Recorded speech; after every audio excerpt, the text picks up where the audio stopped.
We start with breaking news first at 5. Georgia Governor Brian Kemp is ramping up security on the U.S.-Mexico border, sending more National Guard troops to help with a surge of border crossings there. The governor making this announcement within the last 90 minutes. Thanks so much for joining us this evening. I'm Faith Jesse. And I'm Jennifer Bellamy. This deployment is expected to happen in the spring, and it follows Governor Kemp's trip to the border earlier this month.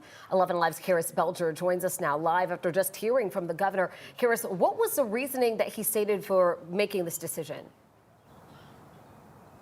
Well, the governor specifically cited safety concerns regarding this decision, and repeatedly he laid blame at what was happening at the U.S.-Mexico border at the feet of the Biden administration.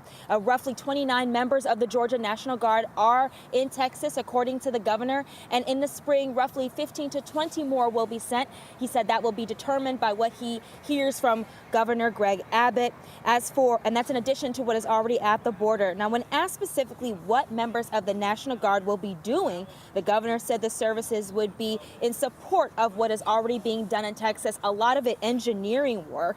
Here's a little bit of what he said earlier during his announcement. To be clear, the crisis on the border is a national problem, and it demands a national solution. But if the Biden administration continues to fail the American people, then we have no choice but to step in.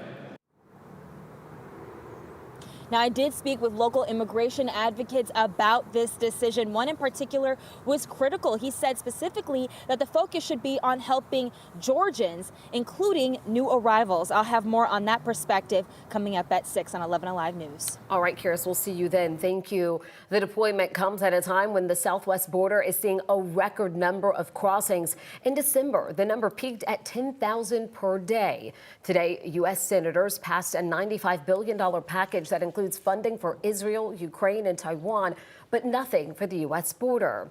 Under a bipartisan bill that Senate Republicans blocked last week, the Department of Homeland Security would have gotten more than $15 billion to give to cities both along the border and farther into the U.S. dealing with the border.